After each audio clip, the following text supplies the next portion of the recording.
la lectura de la Biblia.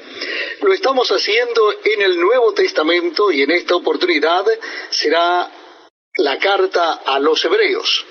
Carta a los Hebreos, capítulo 1. Carta a los Hebreos, capítulo 1. Dice así la palabra de Dios. Dios, habiendo hablado muchas veces y de muchas maneras en otro tiempo a los padres por los profetas, en estos postreros días nos ha hablado por el Hijo, a quien constituyó heredero de todo y por quien asimismo hizo el universo. Cuando introduce al primogénito en el mundo, dice: adórenle todos los ángeles de Dios. Ciertamente de los ángeles dice: el que hace a sus ángeles espíritus y a sus ministros llama de fuego. Mas del Hijo dice: tu trono, oh Dios, por el siglo del siglo. Cetro de equidad es el cetro de tu reino. Has amado la justicia y aborrecido la maldad, por lo cual te ungió Dios, el Dios tuyo, con óleo de alegría más que a tus compañeros. Y tú, oh Señor, en el principio fundaste la tierra, y los cielos son obra de tus manos. Ellos perecerán, mas tú permaneces, y todos ellos se envejecerán como una vestidura, y como un vestido los envolverás, y serán mudados, pero tú eres el mismo, y tus años no acabarán. Pues ¿a cuál de los ángeles dijo Dios jamás: siéntate a mi diestra, hasta que ponga a tus enemigos por estrado de tus pies? ¿No son todos espíritus ministradores enviados para servicio a favor de los que serán herederos de la salvación? Muy buenas tardes, hermanos, bendiciones. Hemos escuchado el primer capítulo completo de Hebreos 1. Ya la semana pasada hemos visto del 1 al 4. Hoy nos toca del 5 al 14, llegando al final del capítulo con el nombre Un Salvador Superior, parte 2. Oremos. Señor, te damos gracias una vez más por poder abrir tu Escritura, leerla y también estudiar. Ahora, Señor, danos sabiduría e inteligencia para saber de los contenidos, pero también para poner por práctica, y ayuda nuestra fe en ti, Señor, porque sin ti nada somos. Gracias, Señor amado. Amén. Ahora, estudios bíblicos con el pastor Daniel Batista. Una vez más, bendiciones a todos, bienvenidos. Veamos el capítulo 1 de Hebreos en el verso 4 de Hebreos 1. Hecho tanto superior a los ángeles, cuanto heredero más excelente nombre de ellos. Así nos dice el texto. El versículo nos dice que Jesús es superior y mejor a los ángeles. Esto es porque fue criado perfecto por medio de su redención, el sufrimiento que él tuvo. Esto nos quiere decir que en la posición de un ángel no podría hacerlo. Griff Thomas hace una descripción de este texto desde el punto de vista de Cristo. Cristo es heraldo, es el creador, es el revelador de la palabra y el que sustenta todas las cosas, pero también es el redentor, gobernante supremo. La superioridad de Cristo Jesús está en su nombre y no es solamente un título al azar, sino que se describe en su naturaleza y carácter. Es importante saber por qué Él es superior a los ángeles o angelicalmente. Esto es por su gloria, su majestad, y porque este es mi Hijo amado, escúchenlo, dice Marcos 9:7. Los apóstoles creían en los ángeles. Colosenses 2:18 nos dice el apóstol Pablo: nadie os prive de vuestro premio, afectando humildemente y culto a los ángeles, entremetiéndose en lo que no has visto, vanamente hinchado por su propia mente carnal. Y Gálatas 1:8, mas si aún nosotros, a un ángel del cielo, os anunciare otro evangelio diferente del que os hemos anunciado, sea anatema. Verso 5 de Hebreos 1.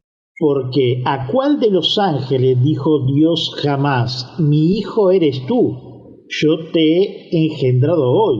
Y otra vez, yo seré a él padre y él me será a mi hijo. Los judíos veneraban a los ángeles debido al lugar que ocupaban en la promulgación de la ley. Dice así Hechos 7:53. Vosotros que recibisteis la ley por disposición de ángeles y no la guardasteis. También Gálatas 3:19. Entonces, ¿para qué sirve la ley? Fue añadida a causa de las transgresiones, y hasta que viniese la simiente, quien fue hecha la promesa y fue ordenada por medio de los ángeles, en mano de su mediador. Y sigue diciendo Spurgeon, era esencial que los cristianos judíos aprendieran mediante esta comparación algo de la infinita superioridad de nuestro Señor sobre aquellos seres celestiales que ocupan un lugar tan prominente en la vida judía, dice Thomas en su comentario complementario de Spurgeon. Dios el Padre llama desde lo comienzo de Jesús como hijo, así nos dice la Escritura, Salmos 2:7. Yo publicaré el decreto, Jehová me ha dicho, mi hijo eres tú, yo te he engendrado hoy. Job 1:6. Un día vinieron a presentarse delante de Jehová los hijos de Dios, entre los cuales vino también Satanás. Spurgeon nos explica, son sirvientes, pero no son sonidos, son creados, pero no son engendrados. ¿Ves lo que le dice él al hijo? Yo seré para él un padre y él será para mí un hijo. Veamos ahora el verso 6 de Hebreos 1. Y otra vez, cuando introduce al primogénito en el mundo, dice, de más, es decir que primogénito significa hijo que nace en primer lugar. De la misma forma, se le da a los que no nacieron primero en la Biblia, se le da el título de primogénito, como pasó con David, que es un ejemplo en el Salmo 89, verso 27. Yo también le pondré por el primogénito, el más excelso de los reyes de la tierra, como también Efraín, así nos dice Jeremías 31:9. Irán como lloro, más con misericordia los que van a volver, y los haré andar junto al arroyo del agua, por camino derecho en el cual no tropezarán, porque soy Israel por padre, y Efraín es mi primogénito. Sigue diciendo el verso 6 de Hebreos 1. Adórenles todos los ángeles. Ciertamente de los ángeles dice, el que hace a sus ángeles espíritu y a sus ministros llama de fuego. En Deuteronomio nos da una referencia, verso 32, 43, al respecto de estos textos que hemos leído, del verso 6 y 7 de Hebreos 1. Alabar naciones a su pueblo, porque él vengará la sangre de sus siervos y tomará venganza a sus enemigos y hará expiación por la tierra de su pueblo. También, como referencia, vamos a leerlo, Apocalipsis capítulo 5, como referencia. Muchas gracias por acompañarnos en este tiempo donde leemos las Sagradas Escrituras. Lo estamos haciendo en el Nuevo Testamento de la Biblia y nuestra cita bíblica es en el capítulo 5 del libro de Apocalipsis. Libro de Apocalipsis capítulo 5. Dice así la palabra de Dios. Y vi en la mano derecha del que estaba sentado en el trono un libro escrito por dentro y por fuera, sellado con 7 sellos. Y vi a un ángel fuerte que pregonaba a gran voz: ¿quién es digno de abrir el libro y desatar sus sellos? Y ninguno, ni en el cielo, ni en la tierra, ni debajo de la tierra, podía abrir el libro, ni aun mirarlo. Y lloraba yo mucho, porque no se había hallado a ningún digno de abrir el libro, ni de leerlo, ni de mirarlo. Y uno de los ancianos me dijo, no llores. He aquí que el león de la tribu de Judá, la raíz de David, ha vencido para abrir el libro y desatar sus 7 sellos. Y miré, y vi que en medio del trono y de los 4 seres vivientes y en medio de los ancianos estaba en pie un cordero como inmolado, que tenía 7 cuernos y 7 ojos, los cuales son los 7 espíritus de Dios enviados por toda la tierra. Y vino y tomó el libro de la mano derecha del que estaba sentado en el trono. Y cuando hubo tomado el libro, los 4 seres vivientes y los 24 ancianos se postraron delante del Cordero. Todos tenían arpas y copas de oro llenas de incienso, que son las oraciones de los santos. Y cantaban un nuevo cántico diciendo, digno eres de tomar el libro y de abrir sus sellos, porque tú fuiste inmolado, y con tu sangre nos has redimido para Dios, de todo linaje y lengua y pueblo y nación. Y nos has hecho para nuestro Dios reyes y sacerdotes, y reinaremos sobre la tierra. Y miré, y oí la voz de muchos ángeles alrededor del trono, y de los seres vivientes, y de los ancianos, y su número era millones de millones, que decían a gran voz, el Cordero que fue inmolado es digno de tomar el poder, las riquezas, la sabiduría, la fortaleza, la honra, la gloria y la alabanza. Y a todo lo creado que está en el cielo y sobre la tierra, y debajo de la tierra, y en el mar, y a todas las cosas que en ellos hay, oí decir, al que está sentado en el trono y al Cordero, sea la alabanza, la honra, la gloria y el poder por los siglos de los siglos. Los 4 seres vivientes decían amén. Y los 24 ancianos se postraron sobre sus rostros y adoraron al que vive por los siglos de los siglos. Amén. Hemos escuchado y leído el capítulo 5 de Apocalipsis a referencia del primer versículo, que es la primogenitura, que es Cristo Jesús. De estos textos nos hace entender de su lectura que los ángeles le dan las adoraciones a Dios, a Cristo.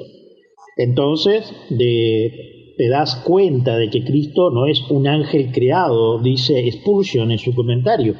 A veces se le compara con un ángel, a veces se le llama el ángel del pacto, pero no es un ángel creado.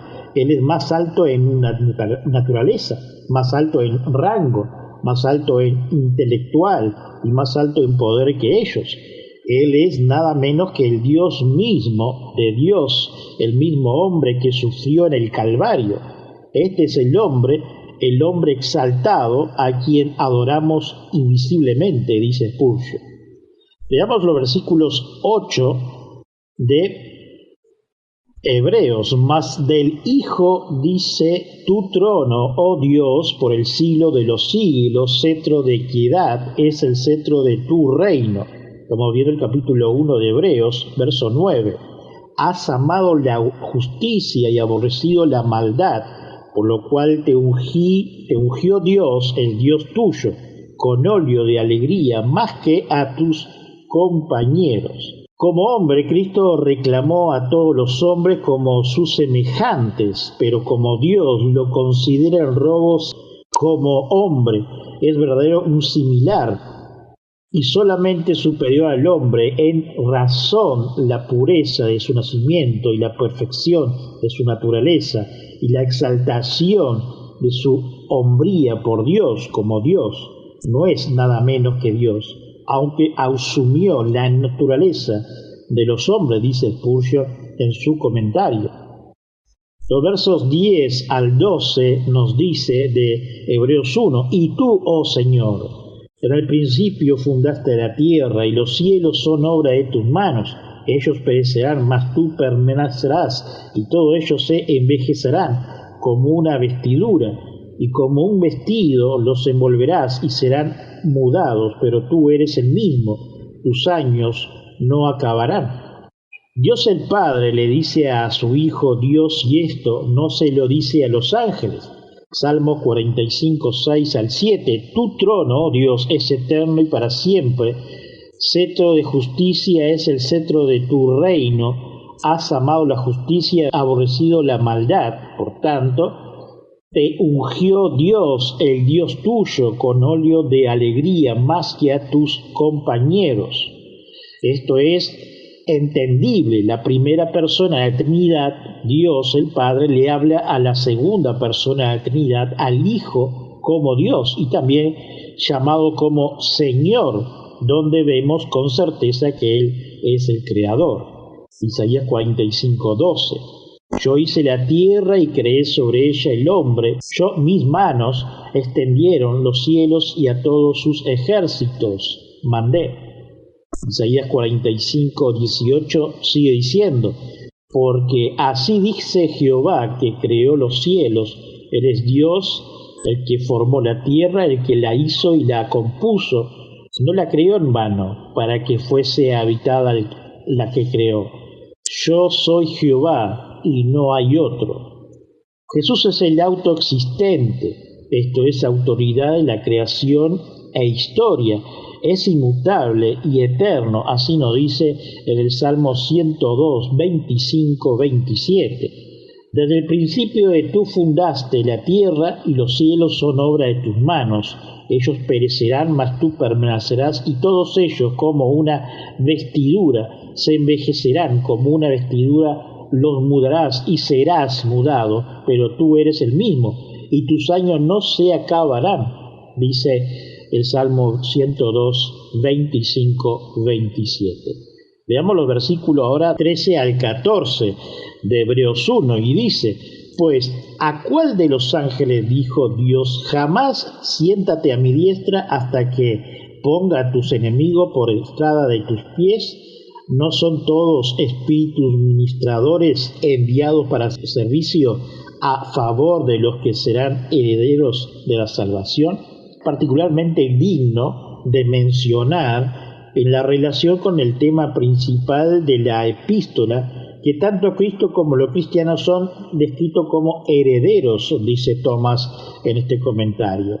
En el pasaje anterior, el autor se ocupaba de demostrar la superioridad de Jesucristo sobre los profetas, nos dice Berkeley. Ahora se propone demostrar su superioridad sobre los ángeles. Él considera que vale la pena hacerlo, demuestra la importancia que tenían los ángeles en el pensamiento judío en aquel tiempo. Primero entonces estaban en ascendente, la raza era cada vez causada más impresión, lo que se llama la trascendencia de Dios. Se sentía cada vez más la distancia y la diferencia infinita que hay entre Dios y el hombre. El resultado era que se consideraba a los ángeles como mediadores entre Dios y el hombre. Se llegó a creer que los ángeles salvaban la cima que existía entre Dios y el hombre, que Dios hablaba a los hombres por medio de los ángeles, y los ángeles llevaban las oraciones de los hombres a la presencia de Dios. Este proceso queda claro en sus ejemplos. En el Antiguo Testamento leemos que Dios dio la ley directamente a Moisés sin necesario de ningún intermediario, pero en los tiempos del Nuevo Testamento los judíos creían que Dios había dado la ley en primer lugar a los ángeles para que se le diera o lo pasara a Moisés, y esto porque se consideraba inconcebible que existiera una comunicación directa entre Dios y el hombre. Esto como referencia de Hechos 7:53 y Gálatas 3:19. Si consideramos alguna de las ideas básicas de los judíos acerca de los ángeles, veremos que reaparecen en estos pasajes, dice Berkeley. Dios vivía rodeado de hueste celestial, Isaías capítulo 6 y Reyes 22:19. Algunas veces se tomaban los ángeles como ejercicio de Dios, Josué 5:14. La palabra griega para ángeles es angeoloi, en el hebreo malakim. En las dos lenguas estaban las palabras que quiere decir mensajero además de ángel, y de hecho se usan más corrientemente con este sentido. Se creía que los ángeles eran realmente los instrumentos que Dios usaba para enviar su palabra y hacer su voluntad en el mundo de los seres humanos.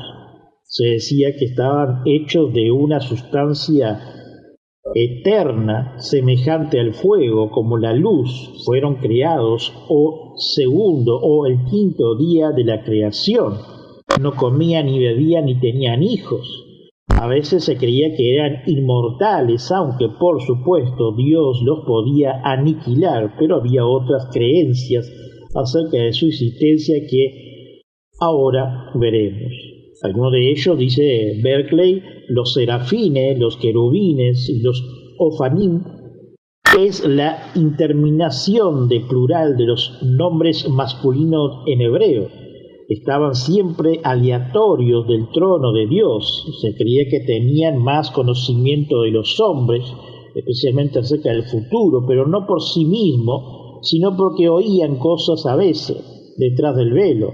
Se los consideraba como una especie de séquitos o como la familia de Dios. También se los consideraba a veces como una especie de senado celestial. Dios no hacía nada sin consultárselos. Por ejemplo, cuando Dios dijo, jamás hagamos al hombre a nuestra imagen, Génesis 1:26, estaba hablando con su senado angélica. A veces los ángeles protestaban o hacían objeciones a los placeres de Dios, así nos dice Berkeley. En particular, objetaron la creación del género humano, por lo que fueron aniquilados muchos de sus tropas, y también objetaron a que se les diera la ley a los hombres, y hasta atacaron a Moisés cuando subía al monte Sinaí. Esto fue porque se supieron a los celos y no querían compartir ninguna de sus prerrogativas con otras criaturas. Había millones y millones de ángeles, dice Berkeley. Los nombres de algunos de ellos no aparecen hasta épocas posteriores. Esteban, en particular los 7 ángeles de la presencia, que eran los arcángeles, los principales de los cuales eran Rafael, Uriel, Fanuel, Gabriel, que era el que traía los mensajes de Dios a los humanos, Miguel, el ángel encargado de los asuntos del pueblo de Israel. Los ángeles tenían muchas obligaciones, traían los mensajes de Dios a los hombres y después desaparecía, como en Jueces 13:20. Intervenía por orden de Dios en los acontecimientos de la historia, Segunda de Reyes 19:35.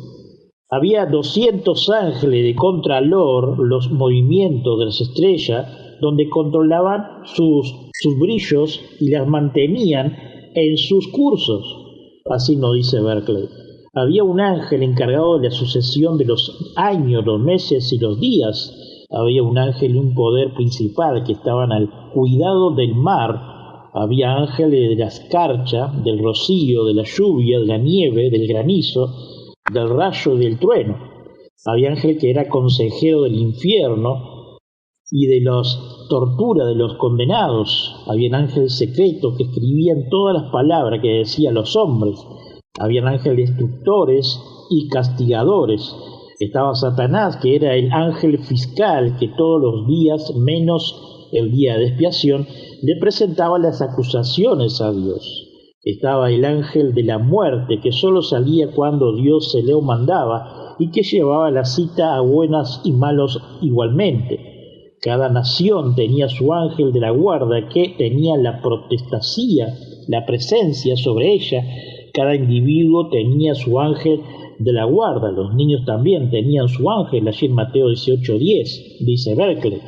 Había tantos ángeles que los rabinos decían que cada hijo tenía el cuidado. Había una creencia de los judíos que eran especial, que solo tenían algunos, a los que tal vez seas referido indirectamente en el pasaje que estamos estudiando. La creencia general era que los ángeles eran inmortales, pero algunas personas creían que los ángeles no vivirían nada más que un día. En algunas escuelas rabínicas se enseñaban que Dios creó todos los días un nuevo compañía de ángeles que cantan una canción delante de Él y dejaban de ser. Los ángeles se renovaban cada mañana y cuando han alabado a Dios vuelven a la corriente del fuego de donde salieron. A Esdras 8:21 habla de Dios antes, quien el ejército del cielo permanece en el terror y cuya palabra se convierte en viento y en fuego. Una homilía rabínica hace decir a unos de los ángeles: Dios nos cambia cada hora, una vez que nos hace fuego y otra vez viento. Tal vez era solo lo que querían decir el autor de los Hebreos cuando mencionaba que Dios hace de sus ángeles viento y fuego, aunque prefieren la traducción que hemos pronunciado de acuerdo con el Salmo 104, de la obra de Dios en su naturaleza. Con una angeología tan amplia podría haber peligro de que los ángeles se convirtieran en el pensamiento de algunos en intérprete entre Dios y los hombres. Era necesario mostrar que el Hijo estaba incalculablemente por encima de los ángeles. El autor de los Hebreos lo hace citado lo que considera que son textos pruebas en lo que se da al Hijo una posición muy superior a los ángeles. Así nos dice el autor del libro de los Hebreos por medio de Berkeley. Algunos de estos textos, diferentes de las versiones que conocemos, porque el autor de Hebreo los cita de la Septuaginta, las versiones griegas del Antiguo Testamento, que no siempre coincide exactamente con el original hebreo del que son traducidas las muestras. Algunos de los textos de cita nos sorprende. Por ejemplo, 2 Samuel 7:14, en el original es sencillamente una referencia a Salomón y no se refiere al hijo o del Mesías. El Salmo 102. Libro de Salmos, Salmo número 102. Jehová, escucha mi oración, y llegue a ti mi clamor. No escondas de mí tu rostro en el día de mi angustia. Inclina a mí tu oído. Apresúrate a responderme el día que te invocare. Porque mis días se han consumido como humo, y mis huesos cual tizón están quemados. Mi corazón está herido, y seco como la hierba, por lo cual me olvido de comer mi pan. Por la voz de mi gemido mis huesos se han pegado a mi carne. Soy semejante al pelicano del desierto. Soy como el búho de las soledades. Velo y soy como el pájaro solitario sobre el tejado. Cada día me afrentan mis enemigos. Los que contra mí se enfurecen, se han conjurado contra mí. Por lo cual yo como ceniza a manera de pan, y mi bebida mezclo con lágrimas, a causa de tu enojo y de tu ira. Pues me alzaste y me has arrojado. Mis días son como sombra que se va, y me he secado como la hierba. Mas tú, Jehová, permanecerás para siempre, y tu memoria de generación en generación.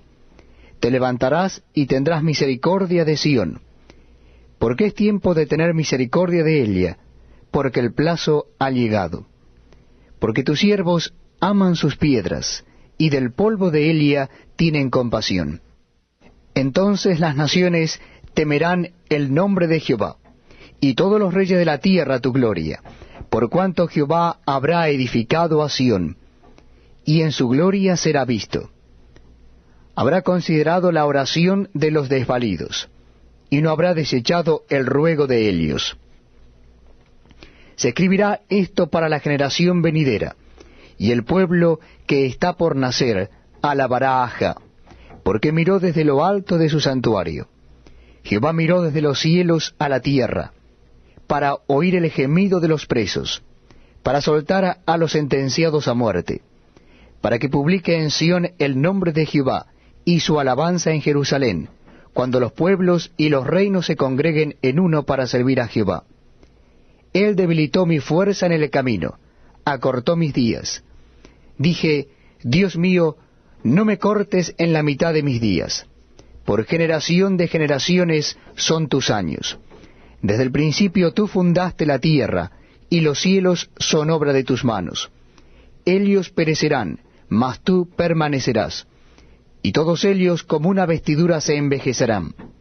Como un vestido los mudarás, y serán mudados. Pero tú eres el mismo, y tus años no se acabarán. Los hijos de tus siervos habitarán seguro, y su descendencia será establecida delante de ti. Se refiere a Dios y no al Hijo, pero es que siempre que los primeros cristianos encontraban un texto, como la palabra Hijo o con la palabra Señor, consideraban que se refería a Jesús. Había un peligro que el autor de Hebreos quería evitar a toda costa, dice Berkeley. La doctrina de los ángeles es algo muy hermoso, pero tiene un peligro. Introduce a una serie de seres aparte de Jesús por medio de los cuales se supone que el hombre se puede acercar a Dios. El autor de Hebreos deja bien claro la gran verdad de que no necesitamos a ningún ser espiritual para que nos introduzca. Jesucristo ha descrito todas las barreras y abiertos caminos directos a la presencia de Dios, dice Berkeley. Confirmando esto, referente a lo que nos dice de los judíos, es cierto, porque justamente tengo como compañero un judío que es evangélico, cristiano, y cree mucho en los ángeles. Veamos también el capítulo 2 de Hebreo, capítulo 2, verso 4. Vamos a ver si podemos llegar hasta el versículo 4. Y el versículo comienza por tanto. Reitero, Hebreos capítulo 2. El tema que hemos nombrado es Jesús nuestro hermano mayor, parte 2.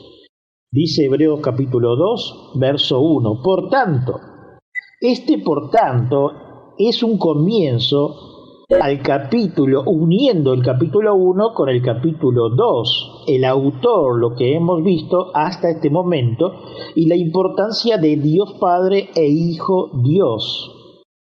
Es necesario, sigue diciendo el texto, capítulo 2, verso 1, es necesario que con más diligencia atendamos a las cosas que hemos oído, no sea que nos deslicemos. Una vez más nos hace recordar que Jesús, el Hijo de Dios, es más grande que los ángeles, y no debemos de olvidar esto. Uno pensaría que esto debería saber los incrédulos, pero esta epístola, esta carta, fue escrita para los cristianos, nosotros. Desde el capítulo 1 a capítulo 2, nos refiere y nos reitera a Jesús, que es el Hijo de Dios, y más grande que los ángeles. Es precisamente también porque hay sectas y religiones que apoyan que Cristo Jesús es un ángel o un espíritu. En este versículo sigue acentuando a nuestra atención no solo al libro de Hebreos, sino a toda la Escritura, la Biblia, que debemos de escuchar, debemos de oír, que dice a las cosas que hemos de oír. La protección contra la deriva consiste en tener a Cristo como ancla y timón de la vida. El ancla nos mantendrá unido a la verdad, mientras que el timón nos guiará por ella, dice Griff Thomas. Ahora veamos los versículos 2 hasta el 4. Porque si la palabra dicha por medio de los ángeles fue firme, y toda transgresión y desobediencia recibe justa retribución, ¿cómo escaparemos nosotros si descuidamos una salvación tan grande, la cual, habiendo sido anunciada primeramente por el Señor, nos fue confirmado por lo que, oyendo, testificando Dios juntamente con ellos, con señales y prodigios y diversos milagros y repartimiento del Espíritu Santo según su voluntad? Estamos viendo el capítulo 2 de Hebreos y hemos leído los versos 2 al 4. El autor del libro hace un argumento a fortiori de menos a más que era característico de la enseñanza rabínica, dice Berkeley. Tiene en mente dos relaciones o dos revelaciones. La primera fue la revelación de la ley, que se transmitió por medio de los ángeles, es decir, los 10 mandamientos. Y cualquier transgresión de aquella ley seguía un castigo estricto y justo, y la otra revelación es la que se nos ha transmitido directamente por medio de Jesucristo, el Hijo. Por venir y a través del Hijo es infinitamente más importante que la revelación de la verdad de Dios que trajeron los ángeles, y por tanto cualquier transgresión a ella debe ser seguida de un castigo mucho más terrible, dice Beckley. Si no se debe descuidar la revelación que vino por medio de los ángeles, cuanto menos se deberá descuidar la que vino por medio del Hijo. En el primer versículo puede que haya una figura todavía más gráfica que la de la traducción corriente. Las dos palabras claves son proseige y pararein. En griego hemos tomado proseige en el sentido de prestar atención, que es una de sus aceptaciones corrientes. Pararein tiene mucho significado. Se usa de algo que fluye o revelaba, según Reina Varela, no sea que nos deslicemos, se puede decir de un anillo que se sale de un dedo, de una particularidad de una comida que se le va a uno por la otra vía, de un tema que se introduce casualmente en la conversación, de un punto que se le escapa a alguien en un razonamiento, de algún dato que se le ha ido a uno de la mente, de algo que se ha traspapelado, es decir, de algo que se ha dejado de que se pierda por descuido. Pero estas dos palabras tienen también un sentido marinero. Proseigen puede decir amarrar un barco, y pararein se puede decir de un barco que se ha dejado por descuido, que pasará de largo el puerto porque el marinero no ha contado con el viento o con la corriente o con la marea, dice Beckley. Así es que el primer verso se podría traducir de una manera más gráfica. Por tanto, debemos tener cuidado de anclar nuestra vida a lo que no ha enseñado, no sea que el barco de la vida se nos pase el puerto a la deriva y acabemos en un naufragio. Es una imagen gráfica de un barco que va a la deriva, a su propia destrucción, porque el marinero está dormido. Para la mayor parte de nosotros, dice Beckley, el peligro no está tanto en lanzarse al desastre como en dejar llevar el pecado sin darnos cuenta. Son menos los de que la espalda a Dios en un momento determinado y deliberadamente que los que se dejan llevar a la deriva día tras día y cada vez más lejos que Dios. No son tanto las que cometemos algún pecado desastroso, pero son muchos los que casi imperan, se dejan involucrar en algunas situaciones hasta que despiertan para encontrar con aquel que ha hecho triza su propia vida y el corazón de alguien más, dice Berkeley. Debemos estar constantemente en guardia ante el peligro de vivir a la deriva, dice Berkeley. El autor de Hebreos clasifica bajo dos epígrafes los pecados que traen el castigo de la ley, los llamados transgresión y desobediencia. La primera de estas palabras es en griego parabaisi, que quiere decir literalmente cruzar una línea, pasarse de la raya. El conocimiento y la conciencia han trazado una línea y el pasarla es pecado. La segunda palabra es parakopes, significa en su origen oír mal, como por ejemplo uno que es medio sordo. Luego pasó, significa ser descuidado, como quien oye llover, de una manera que por falta de atención o malentendido no capta lo que se le ha dicho, y capaz por querer decir indisposición oír, y por tanto desobedece la voz de Dios.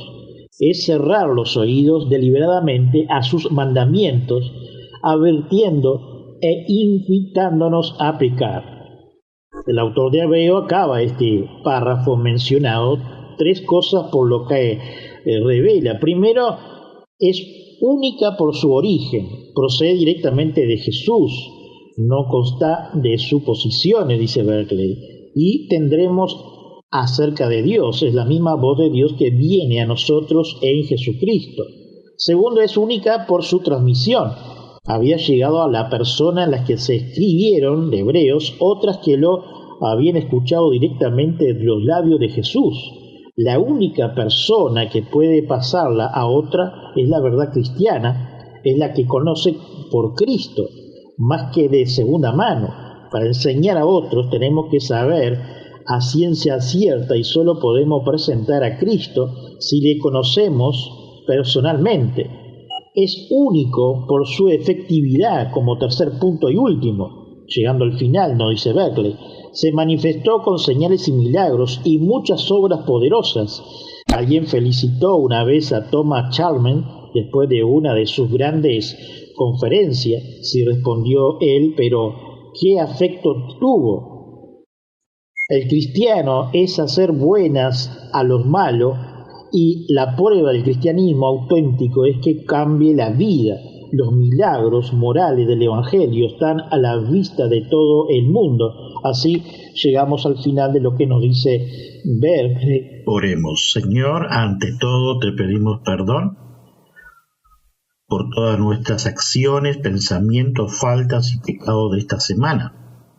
Llénanos de tu amor, de tu misericordia, moldéanos en tu sabiduría cada día.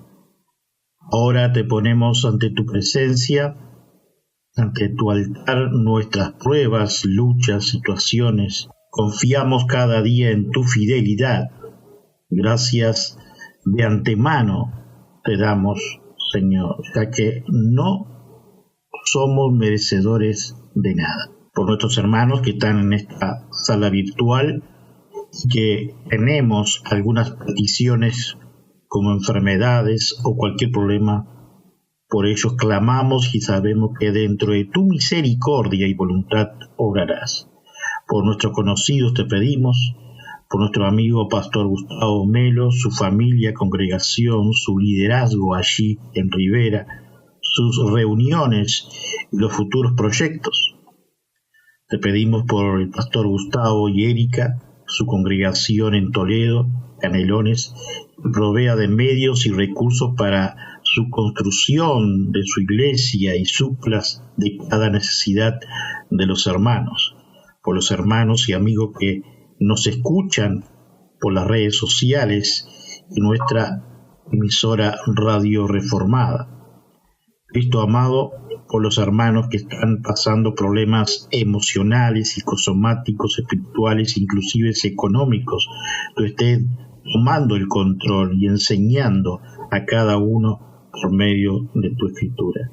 Pedimos que provea de trabajo a quien lo necesiten, herramientas para los emprendedores y clientela, sabiduría para quienes están estudiando para sus proyectos de vida, inteligencia para los futuros pastores, ancianos y diáconos de las congregaciones de sana doctrina en nuestro país. Seguimos orando por los matrimonios, que seamos fieles en tu palabra, condúcenos por medio de tu escritura, capacítenos en tu Espíritu Santo para que instruyamos en lo moral y ético con sabiduría a nuestros hijos. Gracias, Padre bueno, por cada familia pastoral, de cada congregación que lleva tu sana doctrina en diferentes países del mundo y a todos aquellos que conocemos que son amigos en Uruguay. También oramos por los misioneros que quizás en este preciso momento están siendo apresados, privados de su libertad, están lejos de su familia, llevando las buenas nuevas de Cristo en lo recóndito de este mundo. Eterno por su matrimonio, sus familias y sus hijos.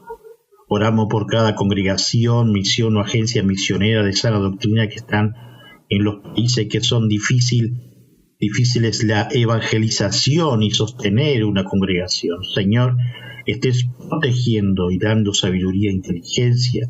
Confiamos, Cristo, dicha protección. Te ponemos en tu presencia, Señor, a los gobiernos de cada país del mundo, presidente, vicepresidente, parlamentos, senadores, diputados, ministros y entes autónomos, Padre, te pedimos sabiduría por cada uno de los nombrados. Si hay hermanos entre ellos y tienen la oportunidad de presentar tus buenas nuevas del Evangelio, hazlo, Señor, dentro de tu misericordia. Gracias, Padre amado. Cristo Jesús, te ponemos ante tu presencia a cada país que están enfrentando alguna pandemia, por los médicos, enfermeros y también por el sistema socioeconómico de cada país. También por los diferentes emigrantes de lugares de la tierra. Tú estés obrando y supliendo las necesidades a las congregaciones que auxilian a las familias emigrantes. Padre, te pedimos por los habitantes y los cristianos que hay guerras y los países circundantes, resguárdalos con tu gracia. Tu palabra habla y dice, nación contra nación. Ya nos advertiste, aunque clamamos por tu misericordia y beneplácito. Señor amado, gracias. Pedimos, Padre amado, por los países que están padeciendo sequías en todo su territorio, con problemas hídricos como lo hay en África y otros países que hace decenas de años que lo padecen. Si está dentro de tu voluntad, manda lluvia. Clamamos, Señor amado, que apacigüe las tormentas, huracanes, las actividades volcánicas, incendios, tsunamis y terremotos en diferentes países que lo sufren. Oramos por los países del mundo que padecen hambruna. Pedimos tu compasión, Padre bueno, que suplas a las congregaciones. Gracias, Señor. Esto pedimos por los países que sufren guerrillas, guerras o ideologías y donde persiguen a nuestros hermanos de la fe, y que está tu iglesia proclamando. Muchas de ellas se reúnen bajo tierra, en lugares desérticos, cuevas y en secreto. Señor, que tú estés cubriendo con tu amor y misericordia, auxiliando a las congregaciones de recursos para las viudas, a los huérfanos y a las familias en la miseria, sin hogar y falta de todo. Señor, clamamos para que tú suplas. Sabemos que obrarás a favor. Pedimos por las editoriales Sociedad Bíblica Trinitaria, que están adecuando las escrituras a diferentes idiomas y etnias en el mundo. Proveas de recursos económicos y capacites a los misioneros voluntarios para traducir la escritura al lenguaje étnico para este fin. Gracias, Señor amado. Padre, te pedimos también por nuestra congregación, Iglesia Reformada del Uruguay. Clamamos por tu favor, Señor, por todas nuestras necesidades, por los estudios bíblicos de los viernes y las demás actividades que se realizarán por el MED en el futuro. Provea de medios económicos y que obres dentro de tu voluntad, soberanía y misericordia para solventar en los recursos varios. Primero, arreglar nuestro lugar físico, cubriendo todos los gastos. Segundo, la evangelización en puntos estratégicos de Montevideo y hacer misiones en nuestro interior profundo en el futuro. Tercero, abre puertas para accionar con calidad tu palabra, todo dentro de tu gracia, voluntad y soberanía. Resguárdanos y danos sabiduría e inteligencia con mi esposa para llegar con tus buenas nuevas a tus escogidos. Bendice a los actuales y futuros miembros y todos aquellos que nos oyen por nuestra radio Reformada Uruguay. Concluimos, Padre, agradeciéndote por todas aquellas pruebas y que por tu misericordia nos sostienes como viendo al invisible, así nos dice el apóstol Pablo. Te damos gracias por tu palabra dictada, donde podemos estudiar, meditar y conocer más de ti, por la vida, por el trabajo, por la salud física y espiritual, por nuestros matrimonios, nuestros hijos, nietos, sobrinos, por nuestros amigos. Gracias por la congregación que pertenecemos y bendigas a cada líderes, hermanos y amigos. A ti sea toda la gloria y la honra. Gracias, Señor amado. Gracias. Amén. Una vez más hemos llegado al final de un nuevo programa. Visítanos en iglesiareformadauy.net. Para más información, Iruy, iglesiareformadauruguay@gmail.com o solo mensaje de texto por WhatsApp 0598 9359 48 43. Que hoy no sea un día más, sino un día de victoria en Cristo Jesús. Su servidor y amigo Pastor Daniel Batista.